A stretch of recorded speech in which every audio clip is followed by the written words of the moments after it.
This is a story about the intersection of romance and reality.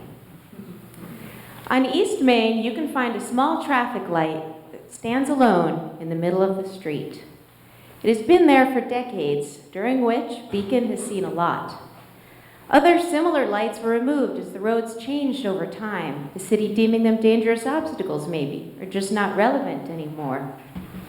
It became one of only 3 in the country. It stopped working at some point and was shrouded in black plastic while its fate was debated.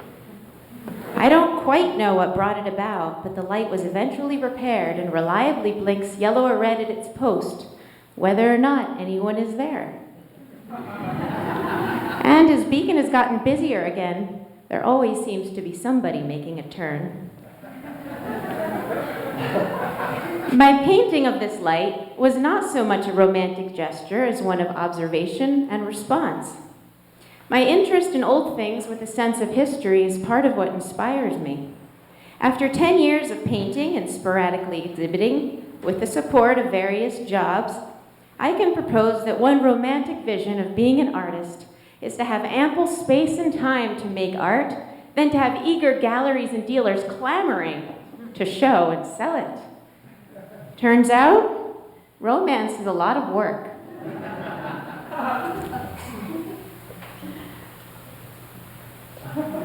The reality is, I need to live, and I need to paint.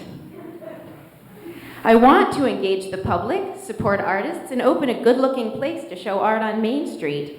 I need such a venture to sustain itself and to facilitate my own work. My friend and I manage Catalyst Gallery as a rental space where people can realize their creative projects independent of a typical gallery model. They rent it short-term to install essentially whatever they want. Find new exposure. Try things out. Experiment with ideas and inspire dialogue.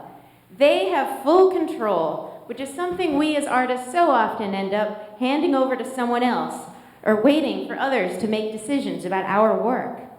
This way, artists have access to a professional gallery space in a highly visible location to try something out for a week or a month. A sculptor used the gallery as a testing ground for new pieces and to meet with collectors. Oh, thank you. Another wanted to explore the local market potential with an eye towards opening a permanent shop. A group of New Paltz MFA students were able to curate and install their own show. As for us, we have extra studio space, a venue for group exhibitions and workshops, and a home for my phone booth, in itself an additional place for art. Every time I see a new show going up and watch people walking by, peering through the windows, I am reminded that the vitality that drives Catalyst is rooted in making our own work, providing a way to sustain and encourage the creative life, and supporting the art community we are part of. One recent artist was a woman who grew up in Beacon in the 50s and 60s, but hadn't been back in over 30 years. While she was here, which coincided with the centennial celebration, she mentioned her amazement at how the city had changed and changed again since she'd known it. Young people come in and talk about the historic end of town. They say, you know, by the dummy light? She laughed. The historic end, and back then nobody dared to venture down here. During her show, she made an installation in the phone booth with paper speech bubbles collected "Do You Remembers," which stimulated conversation and sometimes debate with visitors and residents about what was where and for how long. Somehow, this exchange seemed to clarify, nope, yeah, thanks, the light's attraction for me. An ordinary object, in the middle of everything, but overlooked.